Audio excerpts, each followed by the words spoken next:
One of the things I like best about working for Trout Unlimited, and I think that is a hallmark of Trout Unlimited's success, is the fact that TU works for practical, common-sense solutions that work in our Montana landscape. We look for solutions that work for not only our members and the communities that they live in, but also for the ranchers and farmers that we partner with as they steward the working landscape that is so important to the health of our rivers. What illustrates our work best is really talking about the people that we work with. And one of my favorite partners has been a fourth-generation rancher, Jack McGuire, who has always got a ready story. And he's a great storyteller. And I first came in contact with him on the Smith River. He irrigates out of the South Fork of the Smith and is proud to be the fourth generation of his family there.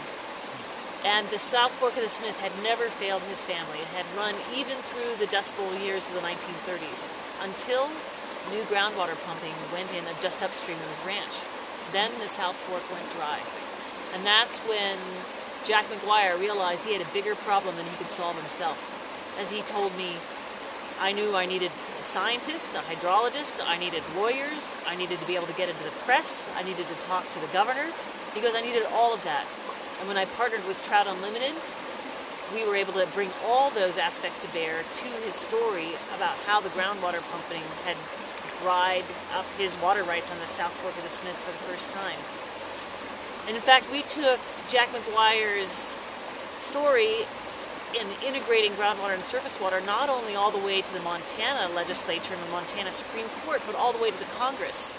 And Jack and I and his family spent a whole week roaming the halls of Congress. And as Jack and I were waiting outside yet another congressional office in D.C., Jack looked at me and he said, you know, I used to think I was never going to get anybody to listen to my story.